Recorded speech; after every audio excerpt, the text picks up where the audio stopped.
Salam, salam la famille, j'espère que vous allez bien, j'espère que vos activités se déroulent très bien. Moi sinon je me bats avec ce que je peux. Ce matin j'ai décidé de faire une mini vidéo, juste pour vous parler de mon parcours. Nombreux sont là d'ailleurs qui n'ont pas fait de formation dans la réalisation, qui sont au top aujourd'hui. Donc je leur donne big up parce que je sais combien de fois c'est lourd de pouvoir le faire. Moi, quand papa m'envoyait à l'école, je partais en classe. Étant très petit, j'avais un oncle qui travaillait à la CIATV, je pense à l'époque de 2000, de l'an 2000.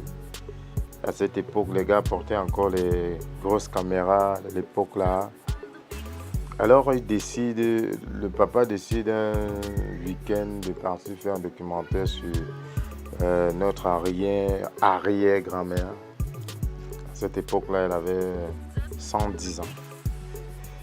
Donc c'est comme ça qu'on est descendu au village. Ma première fois de voir un caméraman faire son travail, j'étais trop ému de voir ça, quoi. Donc, comment il changeait les bandes et tout. Après, il fallait continuer avec l'école, le matin, à midi, le soir. Ça n'a jamais été facile. Mais bon, les parents ont décidé à un moment que je parte fréquenter le village. Au village, c'était tellement lourd que je ne voyais pas mes parents. C'était difficile de rencontrer quelqu'un que je connaissais véritablement. Mais quelque chose m'a marqué dans ce village-là, c'était dans un CS. Les jeux de février, là, les jeux culturels de février, là. Je me suis présenté à la danse traditionnelle, j'ai joué au foot et j'étais le gardien de but du lycée, du CS. Donc, c'est comme ça qu'on est parti à la soirée. J'étais l'interprète, chanteur, donc on me retrouvait dans toutes les rubriques, quoi. Donc, après cette année, je rate mon examen de cette année-là. Je remonte sur Yaoundé, à Yaoundé. Ça n'a pas été facile. J'ai choisi le dehors, quoi. Comme on dit, j'ai choisi le dehors. J'avais pas mal de plaintes et en même temps, donc, je gérais en cache-cache avec la maman qui essayait aussi de couvrir. Bon, on ne peut pas tout dire au papa, vous connaissez. Lui, c'est la dernière cartouche. Quand il sortait là, c'était la magie. On frappait, on tapait tout le monde dedans. Bon, il fallait se cacher, sinon c'est la bastonnade que tu allais recevoir. Mais sinon, c'était une bonne chose pour nous. Ça participe à l'éducation, surtout dans la famille africaine. Je m'avais au lycée de la Cité Verte. Au lycée de la Cité Verte, grande était la chance que là-bas on faisait des devoirs d'informatique où on prévoyait un film éducatif pour un trimestre, donc ça comptait pour la 3e séquence. Voilà comment je lance mon tout premier film avec les mini appareils photo de l'époque là, c'était petit, les petites Sony là. C'est comme ça qu'on lance le film.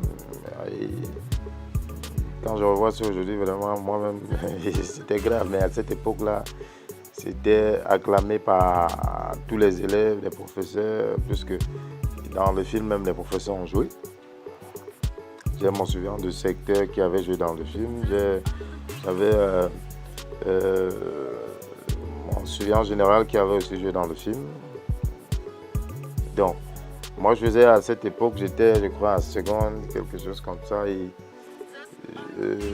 les élèves qui ont joué dans le film, c'était de la 6e en terminale dans ma production, plus que c'était des équipes de production. Étant de là, j'ai décidé de pouvoir me lancer personnellement. Ça a été extrêmement difficile du côté de Yaoundé parce que vous savez, quand vous n'avez pas de matériel, quand vous n'avez pas d'accompagnement dans ce domaine, c'est très difficile. Comment faire déjà pour avoir une machine avec laquelle vous allez monter, vous allez faire le montage et tout. Ça n'a pas été facile. Mais sinon, en 2016, je rencontre deux gars avec qui on se met ensemble, on commence à travailler. On travaille sur un artiste dès le départ qui s'appelait Hector le Dangereux. Je vais vous mettre un extrait de sa vidéo. C'est comme ça qu'on fait, on fait son clip.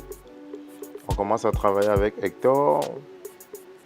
Après Hector, bon, ça n'allait pas, on continuait à jongler avec certains clips, mais je ne ressentais pas trop parce que c'était pas mon domaine. Moi, je ne ressentais pas trop le domaine du clip, de la vidéo, de musique. Je pensais beaucoup plus vers le cinéma. Je voulais beaucoup plus apprendre le cinéma. C'était un peu très difficile. Donc, 2 ans après, je me retrouve en train de piloter des drones. Donc, je fais un stage à l'armée. Et après ça, ça continue. Les réalisateurs connaissent. Réalisation sur réalisation, réalisation sur réalisation. Je travaille sur des projets avec Bostibi Picture.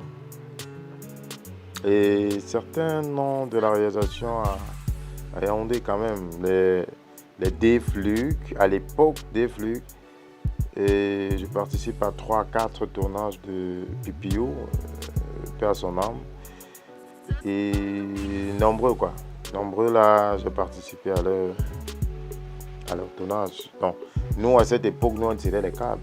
C'était pas le genre de personnes qui allaient être frappées parce que c'était le réalisateur. Non, nous on venait tirer les câbles, question d'apprendre. Après, bon, je descends sur Douala pour un travail avec une grande société de la place. On descendait à Bana. On m'a déplacé de Yaoundé pour là-bas parce que je venais juste piloter le drone et c'est de là que me vient l'idée de quitter la ville de Yaoundé parce que quand j'arrive à Douala, l'environnement me plaît bien, c'était ma première fois, l'environnement me plaît bien, je sens que les choses peuvent aller un peu plus rapidement du côté de Douala. Donc après l'événement, je suis rentré sur Yaoundé, quelques temps après j'ai décidé de descendre à Douala.